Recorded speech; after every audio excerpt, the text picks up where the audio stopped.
জয় কৃষ্ণগুৰু আজি জেঠ মাহৰ শুকুলা অষ্টমী মঙলবাৰ 1934 চনৰ জেঠ মাহৰ শুকুলা অষ্টমী তিথিত সেইদিনা মঙলবাৰে আছিল নহত্ৰ নামৰ এখন অখ্যাত অতি পিছপৰা গাঁৱত সন্ত ৰবিদেৱৰ ঔৰসত আৰু মাতৃ মায়াদেৱীৰ গৰ্ভত কৃষ্ণগুৰু প্ৰভু ঈশ্বৰে অৱতাৰ গ্ৰহণ কৰিছিল আৰু 1974 চনত কৃষ্ণগুৰু সেৱাশ্ৰম প্ৰতিষ্ঠা কৰে আৰু তেতিয়াৰ পৰাই জাতি ধৰ্ম বৰ্ণ নিৰ্বিশেষে কৃষ্ণগুৰু প্ৰভু ঈশ্বৰে জগতৰ লোকৰ মাজত কৃষ্ণগুৰু নাম বিলি কৰি আধ্যাত্মিকতাৰ বীজ ৰোপণ কৰে আৰু তেৰাৰ আত্মা প্ৰেমৰ বাণী বিলি কৰে।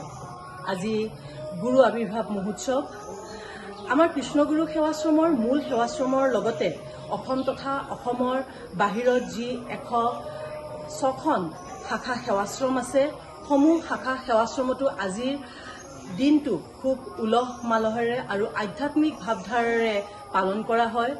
আজি এই গুৰু আবিৰ্ভাৱ মহোৎসৱৰ দিনটোত কৃষ্ণগুৰু সেৱাশ্ৰমৰ লগতে আন শাখা সেৱাশ্ৰমসমূহতো ৰাতিপুৱা ঠিক 6 বজাৰ পৰা 12 ঘণ্টা জুৰি অৰ্থাৎ গধূলি 6 বজালৈকে কৃষ্ণগুৰু অখণ্ড একনাম কীৰ্তন অনুষ্ঠিত হৈ আছে আৰু ইয়াৰ লগত সংগতি ৰাখি আমাৰ কৃষ্ণগুৰু মূল সেৱাশ্ৰমৰ এক আধ্যাত্মিক শোভাযাত্ৰাও উলিওৱা হ'ব, য'ত আমি আশা কৰিছোঁ প্ৰায় 1000ৰ পৰা 1500 চাৰিচকীয়া আৰু দুচকীয়া বাহনে অংশগ্ৰহণ কৰিব।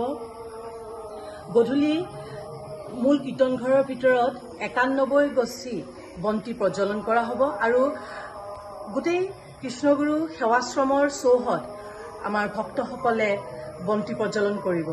আজিৰ এই দিনটো আমাৰ সকলোৰে বাবে অতি আনন্দৰ দিন, অতি বিশেষ দিন। ধন্যবাদ। যিকোনো খবৰৰ বাবে যোগাযোগ কৰক 7099017330 লগতে 7099017110 নম্বৰত।